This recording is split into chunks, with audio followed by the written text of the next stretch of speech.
Hai teman-teman, pada kali ini kami akan menjelaskan tentang pajak pertambahan nilai dan pajak penjualan atas barang mewah. Sebenarnya, pajak pertambahan nilai atau PPN dan pajak penjualan atas barang mewah atau PPNBM merupakan jenis pajak yang berbeda loh. Namun, ada beberapa unsur yang sama. Untuk lebih jelasnya, yuk simak materi kami. Hai teman-teman, perkenalkan nama saya Niputu Alicia Dewi dengan NIM 211513078 kelas 1C Prodi D3 Akuntansi. Di sini saya akan menjelaskan tentang pengertian pajak pertambahan nilai, barang kena pajak, dan pengecualian barang kena pajak. Pajak pertambahan nilai atau PPN adalah pungutan pajak yang dibebankan atas transaksi jual beli barang dan jasa yang dilakukan oleh wajib pajak pribadi atau wajib pajak badan yang telah menjadi pengusaha kena pajak. Jadi, yang berkewajiban memungut, menyetor, dan melaporkan PPN adalah para pedagang atau penjual. Namun, pihak yang berkewajiban membayar PPN adalah konsumen akhir. Dasar hukum yang mengatur pajak pertambahan nilai atau PPN dan pajak penjualan atas barang mewah atau PPNBM adalah Undang-Undang Nomor 8 Tahun 1983 tentang pajak pertambahan nilai barang dan jasa dan pajak penjualan atas barang mewah sebagaimana telah diubah menjadi Undang-Undang Nomor 42 Tahun 2009. Undang-undang ini disebut Undang-Undang Pajak Pertambahan Nilai 1984. Selanjutnya adalah BKP atau Barang Kena Pajak. Pengertian barang adalah barang berwujud yang menurut sifat atau hukumnya dapat berupa barang bergerak atau barang tidak bergerak dan barang tidak berwujud. Barang kena pajak adalah barang yang dikenai pajak berdasarkan Undang-Undang PPN tahun 1984. Yang dimaksud barang kena pajak tidak berwujud adalah yang pertama, penggunaan atau hak menggunakan hak cipta di bidang kesastraan, kesenian atau karya ilmiah, paten, desain atau model, rencana, formula atau proses rahasia, merek dagang atau bentuk hak kekayaan intelektual atau industrial atau hak serupa lainnya. Yang kedua adalah penggunaan atau hak menggunakan peralatan atau perlengkapan industrial, komersial atau ilmiah. Yang ketiga adalah pemberian pengetahuan atau informasi di bidang ilmiah, teknikal, industrial atau komersial. Yang keempat ada pemberian bantuan, tambahan atau pelengkap sehubungan dengan penggunaan atau hak menggunakan hak-hak tersebut pada huruf A, penggunaan atau hak menggunakan peralatan atau perlengkapan tersebut pada huruf B, atau pemberian pengetahuan atau informasi tersebut pada huruf C berupa penerian atau hak menerima rekaman gambar atau rekaman suara atau keduanya yang disalurkan kepada masyarakat melalui satelit, kabel, serat optik, atau teknologi yang serupa. Yang kedua adalah penggunaan atau hak menggunakan rekaman gambar atau rekaman suara atau keduanya untuk siaran televisi atau radio yang disiarkan atau dipancarkan melalui satelit, kabel, serat optik, atau teknologi yang serupa. Yang ketiga adalah penggunaan atau hak menggunakan sebagian atau seluruh spektrum radio komunikasi. Nah, yang nomor 5, penggunaan atau hak menggunakan film, gambar hidup, film atau pita video untuk siaran televisi atau pita suara untuk siaran radio. Yang keenam adalah pelepasan seluruhnya atau sebagian hak yang berkenaan dengan penggunaan atau pemberian hak kekayaan intelektual atau hak-hak lainnya sebagaimana disebut di atas. Dasarnya semua barang adalah BKP, kecuali undang-undang menetapkan sebaliknya. Jenis barang yang tidak dikenakan PPN ditetapkan dengan peraturan pemerintah yang didasarkan pada kelompok barang berikut ini. Yang pertama adalah barang hasil pertambangan atau hasil pengeboran yang diambil langsung dari sumbernya.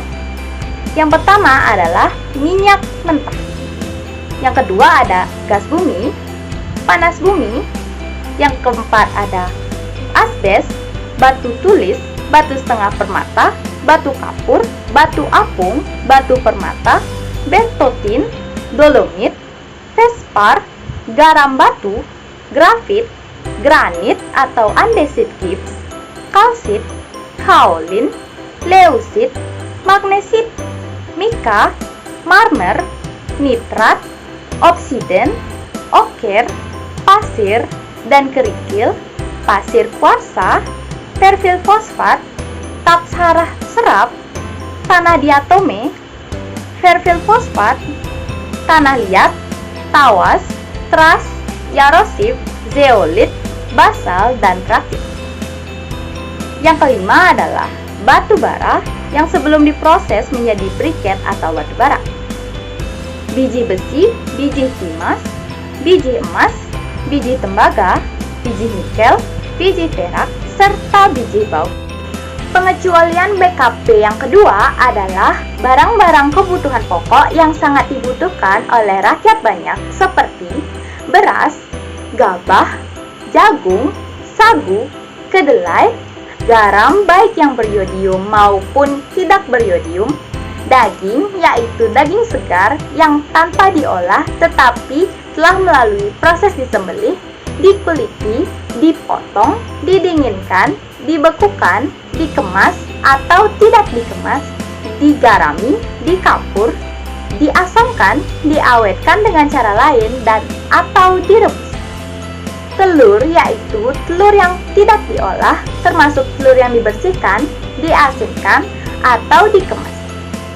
Susu yaitu susu perah baik yang telah melalui proses didinginkan maupun dipanaskan, tidak mengandung tambahan gula atau bahan lainnya dan atau dikemas atau tidak dikemas.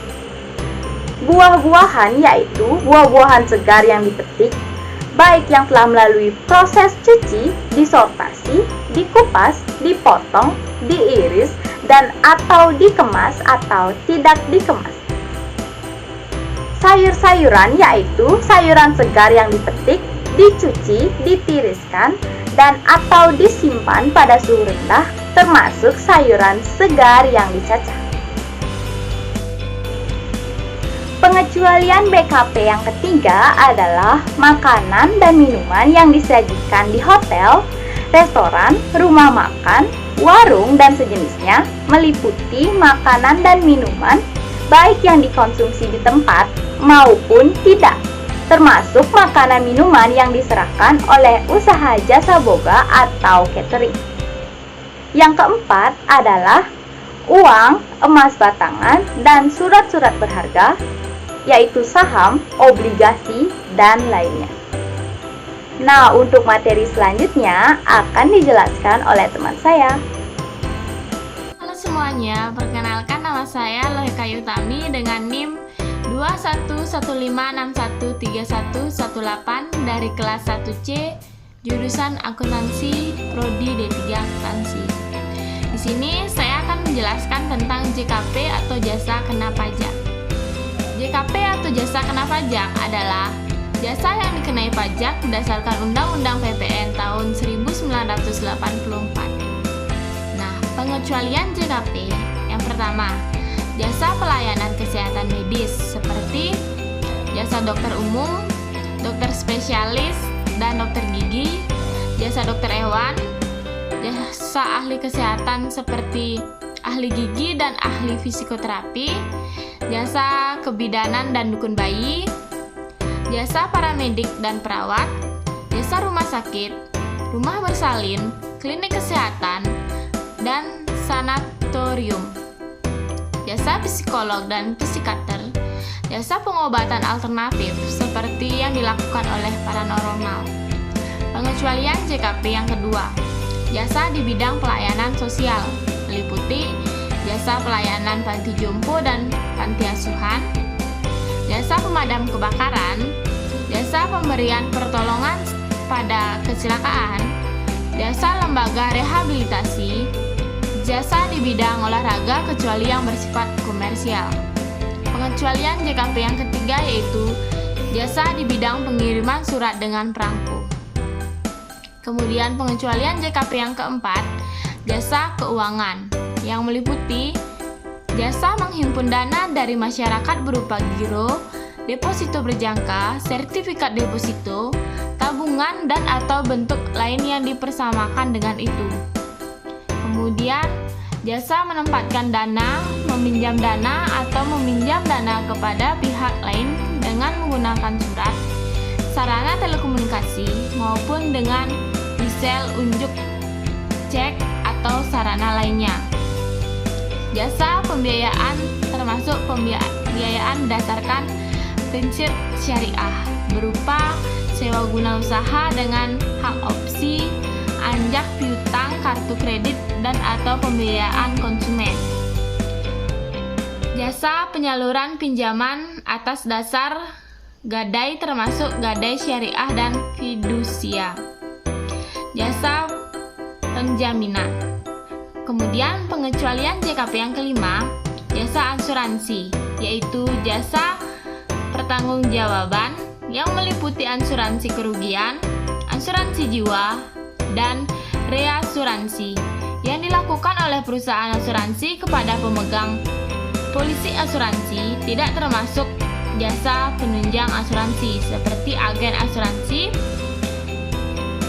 penilai kerugian asuransi, dan konsultan asuransi.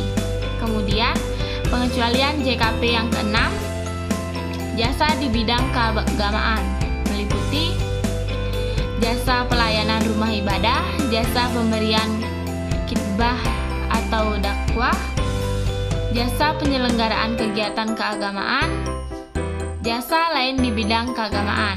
Pengecualian JKP yang ketujuh, jasa pendidikan yang meliputi jasa penyelenggaraan pendidikan sekolah, jasa penyelenggarakan pendidikan di luar sekolah.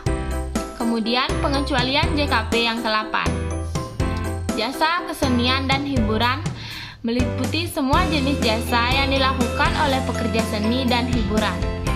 Pengecualian JKP yang ke-9, jasa penyiaran yang tidak bersifat iklan meliputi jasa penyiaran radio atau televisi yang dilakukan oleh instansi pemerintah atau swasta yang tidak bersifat iklan dan tidak dibiayai oleh sponsor yang bertujuan komersial. Pengecualian JKP yang ke-10, jasa angkutan umum di darat dan di air serta jasa angkutan udara dalam negeri yang menjadi bagian yang tidak terpisahkan dari jasa angkutan udara luar negeri. JKP yang ke-11, jasa tenaga kerja meliputi jasa tenaga kerja, jasa penyedia tenaga kerja sepanjang pengusaha penyedia tenaga kerja tidak bertanggung jawab atas hasil kerja dari tenaga kerja tersebut. Jasa penyelenggaraan pelatihan bagi tenaga kerja. Pengecualian JKP yang ke-12, jasa perhotelan meliputi jasa penyewa kamar termasuk tambahan di hotel, rumah penginapan, motel, losmen, hostel, serta fasilitas yang terkait dengan kegiatan perhotelan untuk tamu yang menginap. Seperti jasa penyewaan ruangan untuk kegiatan acara atau pertemuan di hotel, rumah penginapan, motel, losmen, dan hostel. Pengecualian JKP yang ke-13, jasa yang disediakan oleh pemerintah dalam rangka menjalankan pemerintahan dilaksanakan oleh instansi pemerintah antara lain pemberian izin mendirikan bangunan, pemberian izin usaha perdagangan, pemberian izin nomor pokok wajib pajak, dan pembuatan kartu tanda penduduk. Pengecualian JKP yang ke-14, jasa penyediaan tempat parkir, yaitu jasa penyediaan tempat parkir yang dilakukan oleh pemilik tempat parkir dan atau pengusaha kepada pengguna tempat parkir dengan dipungut bayaran. Kemudian pengecualian JKP yang ke-15, jasa telepon umum dengan menggunakan uang logam yang diselenggarakan oleh pemerintah maupun swasta. Pengecualian JKP yang ke-16, jasa pengiriman uang dengan whistle post. Dan pengecualian JKP yang terakhir adalah jasa boga atau catering. Sekian, terima kasih. Perkenalkan, nama saya Inoman Andrian Manjunana Putra, nilai NIM 21565613333. Jadi kali ini saya akan menjelaskan tentang pengusaha kena pajak atau PKP. Pengertian PKP. PKP adalah pengusaha yang melakukan penyerahan barang kena pajak dan atau penyerahan jasa kena pajak yang dikenai pajak berdasarkan Undang-Undang PPN 1984. Selanjutnya ada kewajiban PKP. Yang pertama itu melaporkan usahanya untuk dilakukan menjadi PKP. Yang kedua, memungut PPN dan PPNBM yang terutang. Yang ketiga, menyetorkan PPN yang masih harus dibayar.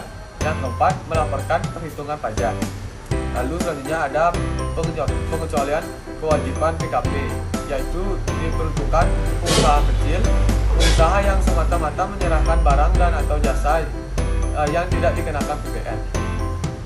Pengusaha kecil adalah pengusaha yang selama 1 tahun buku melakukan penyerahan BKP dan atau JKP dengan jumlah peredaran bruto dan atau penerimaan bruto tidak lebih dari sebelum 1 Januari 2014 sebesar 600 juta. Setelah 1 Januari 2014 4.800 juta. Baik, selanjutnya ada penyerahan BKP. Yang pertama, penyerahan hak atas BKP karena suatu perjanjian. Yang kedua, pengalihan BKP karena suatu perjanjian sewa beli dan atau perjanjian sewa guna usaha atau leasing. Yang ketiga, penyerahan BKP kepada pedagang perantara atau melalui juru lelang. Yang keempat, pemakaian sendiri dan atau pemberian cuma-cuma atas BKP. Yang kelima, BKP berupa persediaan dan atau aktiva yang menurut tujuan semula tidak untuk diperjualbelikan yang masih tersisa pada saat pembubaran perusahaan. Yang keenam yaitu ada penyerahan BKP dari pusat ke cabang atau sebaliknya dan atau penyerahan BKP antar cabang. Yang ketujuh yaitu penyerahan BKP secara konsinyasi.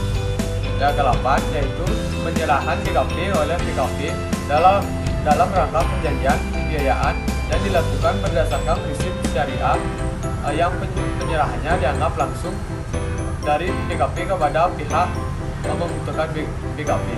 Selanjutnya ada yang tidak termasuk penyerahan BKP. Yang pertama, penyerahan BKP untuk jaminan utang piutang.